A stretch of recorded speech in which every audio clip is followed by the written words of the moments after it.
Salut les sportifs, j'espère que vous vous sportez bien, qu'il fasse beau, qu'il fasse gris, qu'il fasse chaud, qu'il fasse froid, le sport doit être là.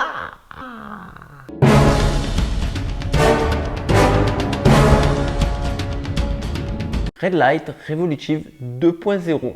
La petite nouvelle de chez Red Light. Quand je l'ai vue, j'ai levé la main, j'ai dit celle-ci, il me la faut absolument. Et ouais, pourquoi? Parce que chaussures pour terrain gras, avec chaussons néoprène, ultra légère, ultra sportive, dynamique. Je fais waouh, ça pour la course à obstacles, ça va être le feu. Et ça n'a pas arrêté les sportifs. Pour la course à obstacles et le trail, elle ne quitte plus mes pieds du moment où le terrain est gras. Je vous ai pas précisé quelque chose, hein.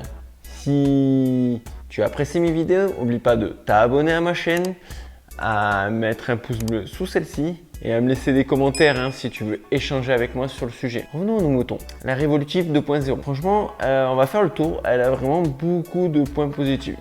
Évidemment, comme toutes les chaussures, elle n'est pas parfaite. Et elle peut pas l'être, puisque si tu es bon d'un côté, tu peux pas être extrêmement bon de l'autre.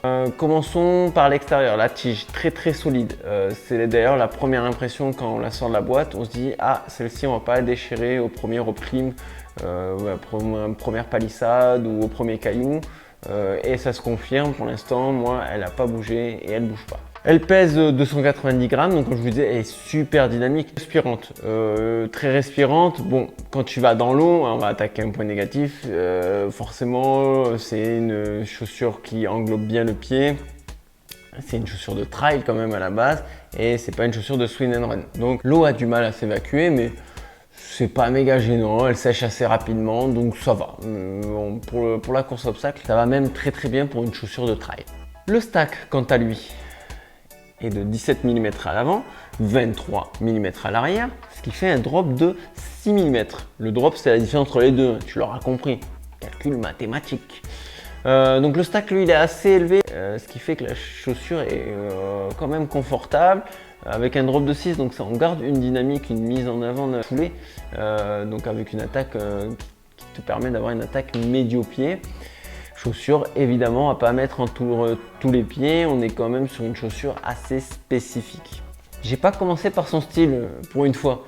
Là chez Red Light ils nous ont fait un truc vraiment très stylé. On n'a pas forcément l'habitude de voir ça chez eux et franchement bravo, les designers là, franchement elle est bien. À la fois sobre, à la fois racée je dirais. Ça c'est les goûts et les couleurs finalement. Je vous laisse me donner votre avis en commentaire. On va parler un peu de la semelle extérieure. Le grip, il est très bon. Comme je vous en ai déjà parlé sur les chaussures Red Light, il y a juste ici. Ils font eux-mêmes leur grip de chaussures.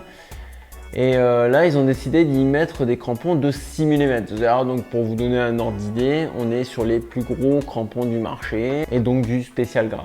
Et franchement, moi je suis super content. Ces derniers temps, je suis constamment dans le sable. Tu sais peut-être pourquoi si tu me suis sur les réseaux. Lien Instagram juste là.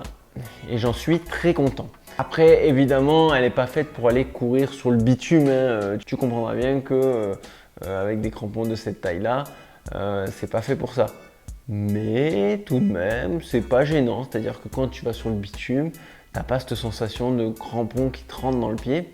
Et pourquoi? Parce que dans la semelle intermédiaire, il y a une plaque TPU qui vient en fait protéger ton petit pied des rochers pointus, des cailloux, etc.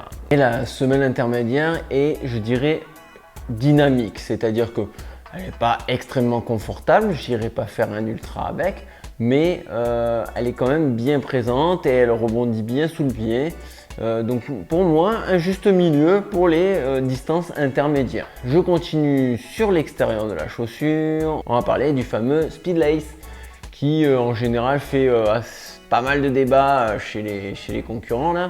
Là ils ont fait le choix de mettre ce laçage. Moi j'apprécie particulièrement pour l'OCR parce qu'en fait quand on a de la boue ou du sable qui vient dans la chaussure, sur du lacet classique, tout vient s'accrocher. Là sur ce type de lacet, ça va très vite, ça s'enlève et ça sèche très rapidement. Il y a le côté aussi pratique. Quand tu viens tirer ton lacet, quand tu enfiles ton pied. En 2 secondes, tu as mis ta chaussure avec précision. Tu peux remettre des petits coups sur le lacet. Donc ça, c'est très pratique. Cependant, ce qu'on critique régulièrement, c'est le côté cisaillement de ces lacets. Et là, bah, ça rate pas sur cette Revolutive 2.0. Et effectivement, si tu aimes avoir le pied bien fit dedans, il y a ce côté cisaillement qui va apparaître sur le coup de pied. Moi personnellement, que j'ai senti sur le coup de pied. Mais comme je suis pas un mec qui serre énormément ses chaussures, ça m'a pas dérangé. Voilà. Mais je tiens à le préciser si tu es du genre à serrer vraiment beaucoup tes chaussures. Ensuite, le Speedless lui vient en fait se ranger dans la languette. Système encore un peu différent de la concurrence. Franchement, c'est très bien, ça marche bien. Vous avez également une attache pour la guêtre par-dessus la chaussure.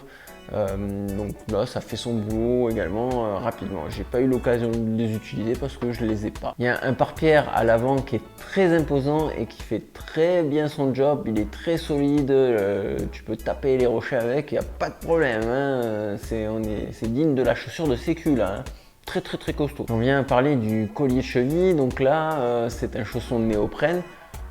Moi j'apprécie particulièrement ce type de chausson avec une technologie TWS, le Tendon Wrapping System. Yeah! Tout ça pour dire qu'en gros il est mieux enveloppé au niveau du tendon et bah ouais, ça fait très bien son job, ils l'ont bien conçu. Il n'y a pas de frottement, il n'y a pas de gêne au niveau du tendon. Super. La chaussure, je la dirais un petit peu lâche. Si tu aimes la chaussure bien fitée, j'aurais même tendance à te dire de prendre une demi-pointure en dessous. Moi, je fais du 42,5, je l'ai en 42,5. J'apprécie la place dans la chaussure, dans la toes box, dans la chaussure globalement. Mais si tu aimes une grosse maintenue, un bon gros serrage, je t'inviterai à prendre une demi-pointure en dessous pour avoir cette sensation parce que là, il y a vraiment une belle place, donc les pieds relativement forts seront plutôt ravis. La semelle de propreté chez Red Light, si tu t'en souviens pas, lien juste ici. Vu qu'ils font tous leurs produits, Made in France, ils nous ont mis une semelle de propreté avec également 3 inserts à l'intérieur qui rend la chaussure encore plus confortable et dynamique puisque en fonction de ces points sur la semelle de propreté, ça va être plus ou moins rigide.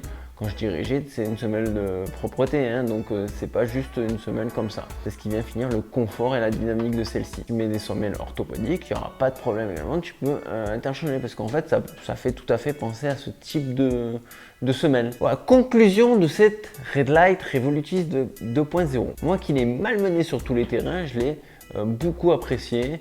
Je t'invite à la tester si tu as besoin d'une chaussure de trail type terrain gras.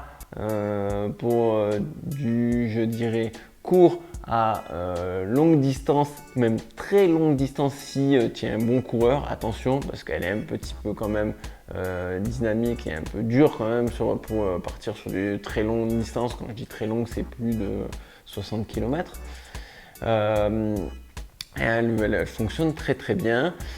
J'en suis très content. J'ai apprécié cette Revolutive 2.0. Si tu as des questions un petit peu plus précises, je me ferai un plaisir d'y répondre en commentaire.